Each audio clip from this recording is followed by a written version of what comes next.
back to my YouTube channel. I am Winnie Joe and I speak on issues concerning international students and intending international students. Don't forget to follow me on Instagram. The same name, I am Winnie Joe. The link is beneath this video description. And also don't forget you can actually join the Telegram group if you have questions or you want more explanation on whatever video I put up, okay? The link to the Telegram group is also in this video description. For all business inquiries, send a mail to winniejoe21@gmail.com. It's also in this video description. And don't forget about Amber Students. Amber Students is an organizational accommodation that takes care of all accommodation needs for international students. All you have to do is to click on the link in this video description and put in the area or the name of your school where you're trying to find an accommodation, and you're all good to go. A customer care representative would be on ground to answer you and give you options. There are different options actually. We have the ensuite, we have the shared apartment, the rooms. So it's up to you to just pick one that is actually good for you. And they are all top tier accommodation, top tier rooms. And this arrangement is only for single students, okay? And it's also limited in it's just selected areas like Manchester, Sheffield, Glasgow, London, Edinburgh, and so many other areas, okay, in the UK. And as I said earlier, click on the link. Everything is all listed there. So to my new subscribers, welcome. I'm happy to have you around. And to my old subscribers, thank you so much. Don't forget that you can actually like and share this video to other people so that people can actually gain knowledge of what I'm about to say. So the main business of the day, today I'm going to be listing out 10 websites that you can actually get funded, fully funded scholarships for your PhD and for your masters. All right. So luckily for me, one of these has actually worked for me. I've gotten a funded PhD program to start up by next year, February. Yay! Okay, so I try to share. I know that a lot of people are actually struggling with funds these days, so take your pen and your biro and put this down. The first one is www.jobs.ac.uk. This website is for PhD holders, okay? You can actually get a job and actually get a funded PhD at the same time. So as you're doing your PhD program, you're also working. They're paying you for both. All right, it's that easy. And another one is www.findaphd.com. All right, so this is for PhD students. By the time you go to this website, you see a lot of schools, a lot of programs that are open for fully for international students, fully funded, okay? And there's also some for UK students and all of that. So you see the criteria involved, all right? So you just click on it and you are good to go. Whatever university, whatever area you're actually looking into, you see everything listed out there. And the next one is www.vacancyedu.com. You can actually get a funded master's program on this website and a funded PhD program on this website too. www.vacancyedu.com. All right, so you check on the website and look at the criteria that are needed and try to work towards it faster. And the next is www.phd.org. So this is for PhD people that want to go for a PhD program, sorry. All right, so you just go to that website and try to go through the website and just go to the website and get the necessary information you need. So if you click on each school, you will see the different categories, the different requirements that is needed for that particular PhD you're actually looking for. And yes, most of these PhDs are mostly research, so it's all good. And the next on my list is www.findamasters.com. Some people don't believe this, but do you know that findamasters.com is actually the #1 place you should go to when you are looking for fully funded masters? Yes.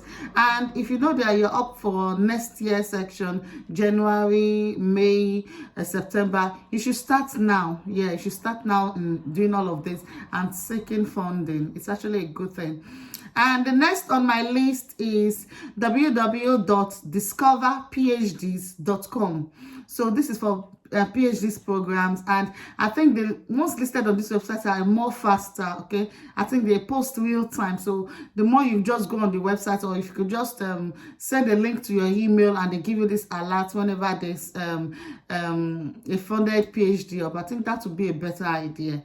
The next on my list is uaccess.ac.europa.eu. So this is for scholarships available in the EU area. The EU area is just second countries like Germany, Sweden, Spain, and what have you. Okay, so you're going to see a lot of PhDs listed in these areas, and you know, doing your PhD in the Schengen area is actually a very, very super idea. Like, it is entirely fully funded and there's really no strings attached. I think you get more of fully funded PhDs in the Schengen area, to be very, very sincere. So you just go there and you see options available for master's holders and for PhD holders. The next one on my list is www.academicpositions.eu. So this is also available for all international students, no matter where you're from, and it is mostly in the EU area. Okay, so as I said before, the EU is actually a good place to get fully funded scholarships. Like when you're talking about Sweden, you're talking about Finland. Finland is a superb place. Okay, and most of these areas, they are not so expensive to live in, and the scholarship usually covers from your flights to your accommodation to your feeding and to even to pocket money itself. So it's actually a very, very good thing. And the last one on my list is www.academictransfer.com. All right, so if you're a master PhD student, you can actually look into all this. And yes, it doesn't matter if you've already started your program, whether you've started your master's program already or you've started your PhD program already, you can actually still get funding. All right, all you just have to do is to make sure you make more research. There's some funding that actually available to a particular set of schools. Like the one I got, for instance, is this senss.com. Yeah, so it's available for students that applied that are self-funded. All right, so if you are self-funded, you apply for it, and if you're able to write out your proposals and so many things, you are good to go. So another aspect now that I want to talk about is some of the requirements they might ask you. They might ask you for your GP, do your undergraduate, and do your master's program. That's if you are going for a PhD. They might want to know the project you've worked on. They want to know your research proposal. They want to have your research proposal. Yeah, you'll be asked to write essays and all of that. And then for the master's program, the same thing. They want to know your grade from the BSc. Did you graduate to the first class with your 2-1? So the higher the grade you graduated with, I think the higher your chances. So they want to know all this, and if you're able to pass the criteria, then it's all yours. All right, but the most important thing is your research proposal, even your SOP, statement of purpose, and so many other things. If those things that needs you to write down, like looks like an essay, so if you're able to really invest your time and draft it properly and go through it over and over again, and maybe give someone else to help you to go through it, it's usually a good idea. For the PhD, I think the minimum is about 2 pages, right? For the master's program, I think a page is enough, but just make sure that it's well detailed into where you're coming from, where you're going to, where you see yourself in the next 5 years, and all of that. So that's actually how to win their hearts. Okay, I actually spent 3 months in writing mine, and thank God it was a gold. Thank God it all went through. So that's just what you need to know. And also, if you're a self-funded student right now, or you're thinking of going in doing a PhD as a self-funded student, I don't think it's a good idea doing a PhD with your own money, because normally they want to take credit for everything. If you're through with your research and you actually get your PhD, the credit is like it's for the school. So I cannot imagine myself actually using my money paying school fees. Like a PhD student, the fees is really high, like £15,000 if you're doing it in the UK. Yeah, £15,000 per year. Okay, and then you have to be on that program for 3 years or for 4 years, and at the end of the day, the school is not taking credit for my work as if they're the one that sponsored me. So you doing a PhD with your own money, it's not a good idea.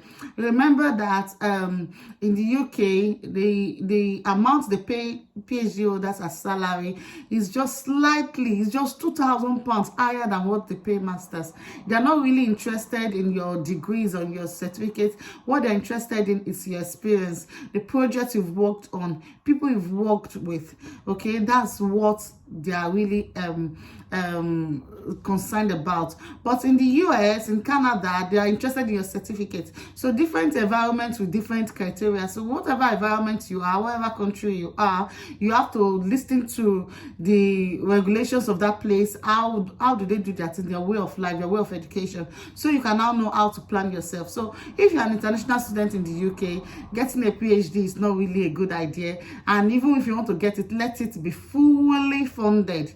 Let it not be partially funded. Let it be fully funded, because at the end of the day, the credit all goes to the school. So you just spend your school fees, and then you've written your project, or you've done your research, and maybe it's a very, very superb work, and then the school is claiming, yeah, yes, in partnership with University of something, when they did not give you a dime to it.